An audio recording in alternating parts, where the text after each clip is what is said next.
बिस्मिल्लाहिर्रहमानिर्रहीम। तो अब हम स्टार्ट करते हैं amendment, propose amendment in federal excise act 2005 by the finance bill 2023-24। तो first amendment in section 2 to deal with the definition. तो इन सेक्शन 3 है, डेफिनेशन में कोई अमेंडमेंट नहीं है। 3 में डायरेक्ट 3 जो है चार्जिंग सेक्शन है, इसमें word occurring at the end shall be omitted and after the semicolon the word and shall be added. तो and after class D the amended above the following new class shall be added. तो बाकी amendment करने के बाद semicolon डाल के and वाला and करके एक क्लास और उसमें ऐड किए। Any item specified in the first rule. ठीक है, तो कोई भी उसमें आइटम स्पेसिफाइड है तो आए उसको देख लेते हैं। उसका स्कोप एनहांस किया है चार्जेबिलिटी का। सेक्शन 3 जो है वो डील करता है कि जो चार्जिंग है, जो federal excise duty charge, usually federal excise का कंसेप्ट जो है वो विद रिगार्ड टू प्रोडक्शन है, कि जैसे cell tax cell on goods है तो वो प्रोडक्शन ऑफ गुड्स है। ठीक है, सर्विसेज पे भी है, गुड्स पे भी है। तो duty and shall be subject to provision this rule there shall be levied and collected in the manner as may be pricing. पहले एक है प्रोडक्ट गुड्स प्रोड्यूस और मैन्युफैक्चर्ड इन पाकिस्तान। जो गुड्स प्रोड्यूस पाकिस्तान में प्रोड्यूस होंगी या मैन्युफैक्चर उस पर लगेगी। Goods imported in respect of their federal destination in territory of Pakistan. Such goods as federal government be notification the official goods specify as are produce manufacture in non tariff area and are brought to the tariff area for sale and consumption दे रहे हैं। तो यहाँ वो फाटा वाटा को non tariff से अभी भी उसको नॉन टैरिफ ही कहा है कि नॉन टैरिफ एरिया वाला। वैसे उनमें नॉन टैरिफ एरिया में जो भी एरिया फॉल करता है उसमें जो गुड्स हैं उन पे जो ड्यूटी लगनी है फेडरल गवर्नमेंट स्पेसिफाई करेगी तो लगेगी। ठीक है जी। तो दूसरा तो अदरवाइज लगता है अनलेस एग्जम्पशन दे। तो यहाँ लॉ इटसेल्फ कहता है कि लॉ इसमें सी के तहत फेडरल गवर्नमेंट ने नॉन टैरिफ जो भी नॉन टैरिफ एरिया में फॉल करेगा उसमें फेडरल गवर्नमेंट ने थ्रू नोटिफिकेशन लगनी है, और जर्नल नहीं है उसमें प्रोडक्शन वाली लगनी।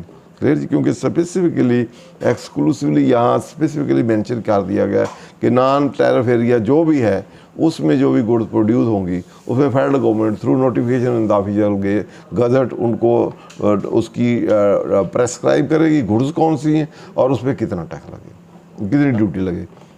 उसके बाद service provided in Pakistan including service originated outside but render in Pakistan. अब सर्विसेज को देखें, सेल टैक्स ऑन सर्विसेज सारे प्रोविंशियल कर रहे थे। यहाँ फेडरल एक्साइज अपना ही हिसाब किताब है, फेडरेशन भी उसी सर पर जिस तरह ICT लगा रही है, यहाँ एक्साइज ड्यूटी उधर वो भी लगा ले 15, ये भी जितना चाहे लगा ले। तो इसमें शेड्यूल का फर्स्ट शेड्यूल में जो है वो पार्ट 2 जो है सर्विसेज का है, पार्ट 1 जो है गुड्स का है। तो वहाँ प्रेस्क्राइब है जो चीज़ जिस पे ड्यूटी नहीं है वो समझे एग्जाम्प्ट है। अगर फर्स्ट शेड्यूल में कोई चीज़ मेंशन नहीं है तो वो ड्यूटी फ्री है। ठीक है, अगर उसमें कोई आइटम मेंशन है तो उस पर ड्यूटी है। यहाँ वहाँ तो ड्यूटी शेड्यूल चार्जेबिलिटी का नहीं होता, वहाँ यहाँ का ट्रेंड और वहाँ का ऑल टुगेदर डिफरेंट है। वहाँ हमारे सेल टैक्स में उसमें हर चीज़ पे टैक्स है और जो एग्जाम्प्ट है उसका शेड्यूल है। यहाँ वाइस वर्सा है, यहाँ शेड्यूल में जो है उन पर ड्यूटी है, जो शेड्यूल में नहीं है वो एग्जाम्प्ट है। जैसे सेल टैक्स ऑन सर्विसेज भी है वो PRA वाला, उसमें शेड्यूल फर्स्ट शेड्यूल है, उसमें सारे आइटम हैं। जो 2 में आएगा उस पर टैक्सेबिलिटी है, जो 2 में नहीं है उस पर कोई टैक्स नहीं। तो इसलिए एग्जाम्पशन को अलहदा देने की ज़रूरत नहीं है। तो ये नेगेटिव तरीके से इसको किया गया। वहाँ इनकम टैक्स में हर चार्जेबल है, जो एग्जाम्प्ट में वो सिर्फ एग्जाम्प्ट है, बाकी हर चीज़ चार्जेबल। तो यहाँ स्पेसिफाइड है कि ये चार्जेबल टैक्स हैं, इसके अलावा नहीं। तो जो सर्विसेज उसमें मेंशन है, जो गुड्स फर्स्ट शेड्यूल में मेंशन है, या जो फेडरल गवर्नमेंट नोटिफाई करेगी नॉन टैरिफ वो टैक्सेबल है, उसके अलावा नहीं। उसके अलावा इसके अंदर डी के अंदर एक और शामिल कर दी, तो वो शामिल कर दी कोई एनी आइटम जो है वो फर्स्ट शेड्यूल में जो भी मेंशन होगा। क्लियर, उसे एट द रेट ऑफ 15% डार्म except the goods specified first schedule which shall be charge to the federal excise duty as एक रेट उधर है। उसके अलावा है अगर उसमें नहीं है तो वो फिर उसके मुताबिक 15% उनमें लगेगा। आगे ज़रूरत नहीं हमें पढ़ने की, तो नेक्स्ट पे हम चलते हैं। फिर कभी वो सेक्शन वाइज पढ़ेंगे तो फिर उसको देख लेंगे। चार्जिंग सेक्शन के रूल्स ये हैं कि स्ट्रिक्टली कंस्ट्रूड होता है। अगर उसमें जो लेटर ऑफ लॉ है उसके मुताबिक करना है, उसका ऑब्जेक्ट या सेंस नहीं देखनी, पर्पस नहीं देखना। अगर वो फॉल करता है तो टैक्स लगना है, नहीं लगता तो उस पर टैक्सेशन नहीं होनी। कोई अगर एम्बिगुइटी हो, अनसर्टनिटी हो और उसमें कोई इनकन्सिस्टेंसी हो तो favourable to the taxpayer होगी। दो इंटरप्रटेशन हो फिर भी जो favourable to the taxpayer होगी वो वाली भी। अजम्पशन प्रजम्पशन पे इन्फ्रेंस या उसमें कोई इन्फ्रेंस या कोई आप कोई रूम फॉर इंटेंडमेंट अजम्पशन इन्फ्रेंस नहीं है कि ऐसे होगा ऐसे होगा। तो वो जो उसमें फॉल करता है उसमें लगना है, ना उसमें कोई ऐड की जाता है एक चीज़, ना को उसमें से एक्सेप्ट की जाए, जैसे है उसी तरह अप्लाई करना है। उसमें फॉल करता है तो फिर कोई भी हार्डशिप हो फिर आपको लगना ही है। नहीं फॉल करता within that letter of law नहीं आप फॉल करते तो यू आर आउट, फिर वो इनडायरेक्टली डायरेक्टली आपको टैक्स नहीं लगा। जी बेटा कहाँ पे 29 सब आफ्टर द क्राइम 29 इसका अथॉरिटीज़ का है, तो उसमें एक अथॉरिटी उन्होंने और ऐड कर दी है। तमाम कस्टम में भी की है, आपका सेल टैक्स में भी, आपका इनकम टैक्स में भी, और DG डिजिटल इनिशिएशन। तो जो ये POS वाले भी और दूसरे भी जो आपका IT रिलेटेड जो हैं वो IRS और उसको जो रेगुलेट करते हैं, तो उसके डायरेक्टर होंगे, असिस्टेंट डायरेक्टर होंगे, FBR उनकी पावर शावर एरिया जो डिक्शन देगा तो उसके मुताबिक ऑपरेट होंगे। Section 40 after the following namely or rule other provision shall collect, ये भी सेल टैक्स में भी आया था कि जितने रूल रेगुलेशन है उसको एक जगह पे किया जाएगा, प्रिंट दिया जाएगा, ईजिली अवेलेबल किया जाएगा टू द पब्लिक। तो all rule made under subsection or other provision shall be collected, arranged and published along with general order and department instruction and ruling if any at appropriate interval and sold to the public at reasonable price or may be placed regularly on the official website maintained by the board। तो ये वाला cell tax में भी इस साल है, पिछले साल आया था, उसकी एज ए कंपेरेटिव यहाँ भी उसने कर लिया। उसके बाद फर्स्ट रूल है, फर्स्ट रूल वो ड्यूटी है जो उसमें मेंशन हो उसमें ड्यूटी लगती है। After the table 2 entry there to है following new entry shall be added, तो इन पे फर्दर टैक्स लग जाए। ये energy inefficient fan both manufacture 2000 पर फैन इसकी ड्यूटी इस पे लग जाएगी। उसके बाद incident bulb and both locally manufacture and imported and 20% of the एडवर्ड आर। उसके बाद एंट्री रिलेटिंग टू फॉलोइंग शेप्सी सब्सिट्यूट फ्रेंचाइज सर्विसेज रॉयल्टी और फी फॉर टेक्निकल सर 10% ऑफ द चार्जेज होगी। उसके बाद थर्ड शेड्यूल है relating to the following shall be entry. ये थर्ड शेड्यूल देख रहे हैं, इसमें क्या चीज़ है, ये एग्जाम्पशन वाला है, इसमें भी कुछ चीज़ें दी हुई हैं वो सब्जेक्ट टू कंडीशंस जो अदरवाइज चार्जेबल हैं, कुछ चीज़ें उन्होंने दी हैं। तो उसमें जो इम्पोर्ट हमारी इन्वेस्टमेंट फॉरेन इन्वेस्टमेंट वाला जो है वो जो एक्ट हमने 2022 है उसमें जो प्रोटेक्शन दी है उसको दी गई। ये एग्जाम्पशन वाला एक शेड्यूल है इसमें। तो इसमें क्रूड वेजिटेबल ये वो है और इसके साथ सिगार है कुछ चीज़ें, और उसके साथ ये आप वहाँ वो फॉरेन इन्वेस्टमेंट ऐड की, जो फॉरेन इन्वेस्टमेंट सारे लाज में की है, प्रोटेक्शन दी है। तो लास्ट टाइम भी हमने पढ़ा था जिस पे हमने अभी बात भी की थी कि उसमें हम डिटेल डिस्कस करेंगे कि फॉरेन इन्वेस्टमेंट जो है उसकी क्वालिफाइड इन्वेस्टमेंट क्या है, लोग कौन से हैं, एरिया कौन सा है, वो सारे जो हैं। तो उसके फर्स्ट सेकंड थर्ड शेड्यूल जो है उसमें जो प्रोटेक्शन दी गई हैं तो वो इसमें दी गई हैं। इससे पहले ये वाला इम्पोर्ट और सप्लाई मेड बाय और टू सेल टैक्स में भी और क्वालिफाइड इन्वेस्टमेंट एज पेटी as C first schedule to the foreign investment promotion protection act 2022 by for the period as specific in the second schedule to the sale tax. Sale tax में भी ये exemption थे, इधर भी थी। आगे service provider for to qualified, वही उसी की वो गुड्स हैं, ये सर्विसेज।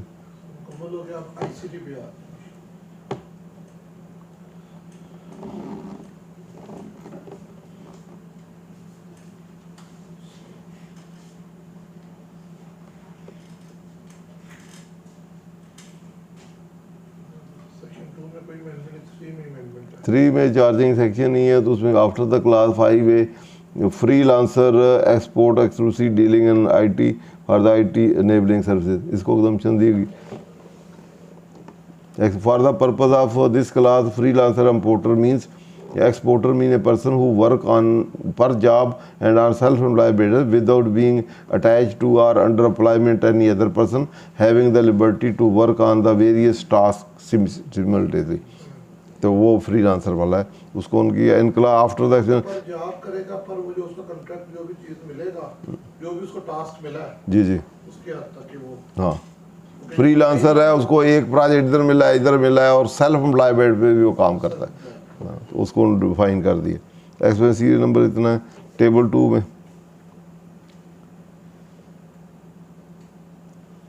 ये service provider render by the, ये वाले इनके रेट दिएंगे। इस ये होटलिंग सर्विसेज जो है, जो रेस्टोरेंट वाली हैं, और एक उसमें दो ही हैं इसमें, एक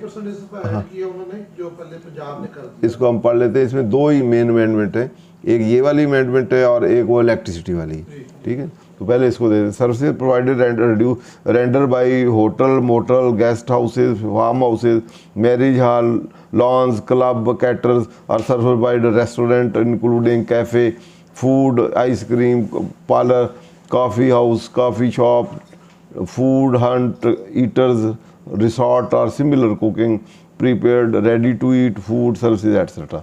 तो उधर आ जाएँ। एक एडजस्टमेंट के मतलब है, एक इसका रेट देख लेते हैं। 5% ऊपर तो नहीं कोई, 5% नंबर 1 15, पहले वाले पे 15, दूसरे वाले पे 5% where payment engage services received through debit और क्रेडिट कार्ड, मोबाइल वॉलेट और QR scanning subject to condition that no input नहीं लेंगे तो 5% और डेबिट क्रेडिट के जरिए आप देंगे। और refund shall be admissible and 15% where payment receive in cash, cash में लेंगे 15%, डेबिट क्रेडिट में वो वाला इनपुट आप क्लेम नहीं करेंगे, चलिए जी। उसके बाद गेस 9 16% वर्ड 15, तो 1% कम कर दिया गया। In serial number following number shall be added, electronic power transmission services, इन पे टैक्स लगा दिया 15%। इन टेबल 2, ये table 2 entry relating to following services, ये जो रिड्यूस रेट वाली है, IT services, IT enabling services for the purpose this entry respective heading 5% subject to condition that no input tax adjustment. उसके बाद IT services include but not limited to software development, software maintenance, system integration, web design, web development, web hosting and network design and IT enabling services include but not limited to inbound, outbound call center, medical transcription, remote monitoring, graphic etc. जो हमारे 133 class second schedule में भी थी income tax में, definition में ही है वो। हाँ जी, लोकल वाली ऊपर आए, ये कितने 5% लग 5% सब्जेक्ट टू इनपुट नहीं लेना तो 5%, ठीक है। नो रिफंड अच्छा नहीं लेना, ना रिफंड ना इनपुट, तो 5%। इनकम टैक्स में भी इनकम पहले 133 में थी, अब उसकी डेफिनेशन में बिल्कुल वही बारो करके उसी तरह ना। क्लियर जी, थैंक यू वेरी मच जी, थैंक यू फॉर हियरिंग। मैं बहुत मशहूर हूँ तमाम पार्टिसिपेंट्स का।